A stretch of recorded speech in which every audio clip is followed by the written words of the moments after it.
Hey, hello, welcome to Mono Sound Lab. My name is Pita and today I'm going to talk about the partial load function on a DiGiCo SD console. What is the partial load function? Well, with the partial load function you can import certain parts of another session into your current loaded session on your DiGiCo. Let me explain it to you with an example. I have an SD12 right here, and in this SD12 there's a standard front of house session. So I have a front of house session with some matrices. On the matrices there's done some processing, and they also have an output patch assigned to them. I also control 6 monitors from front of house, so I have 6 graphic EQs with a certain preset on it inserted on my aux buses. Now, the next band has its own engineer with them, and he has its own session. So I need actually those graphic EQs and those matrices with the processing and with the patch in his session.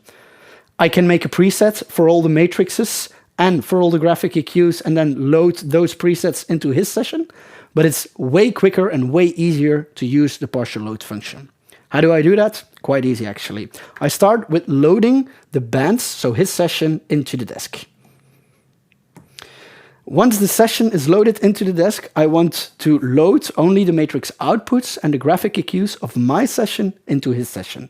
How do I do that? Very simple. I click Files again, I click Load Session again, and then I select the session from which I want to load. So, in this case, Festival Front of House session, my session. And then here on the right, I can select Partial Load.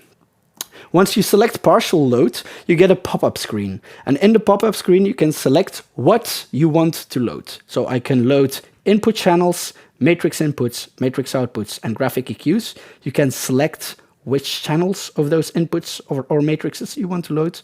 And I can also load macros, presets, custom names, and even banks and layout from the selected session. And also snapshots. I can replace the snapshots of the current session with the snapshots of the selected session, or I can add snapshots to the current session from the selected session. So in our case, I only want to load the 8 matrix outputs and the first 6 graphic EQs. So I select here matrix outputs 1 through 8, and for the graphic EQs, I select not 1 through 16, but 1 through 6. And I press load.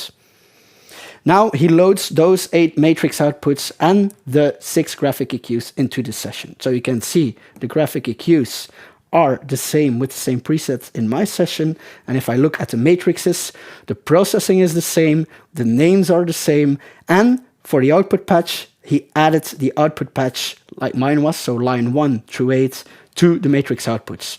You notice that the original output patch, so his original output patch, which were the local AES outputs, are still patched. So he adds my outputs to his outputs that were already patched. You just have to know that. So that's actually how simple it is to use the partial load function. Thank you very much for watching. Don't forget to hit the subscribe button down below, and hope to see you next time. Bye bye.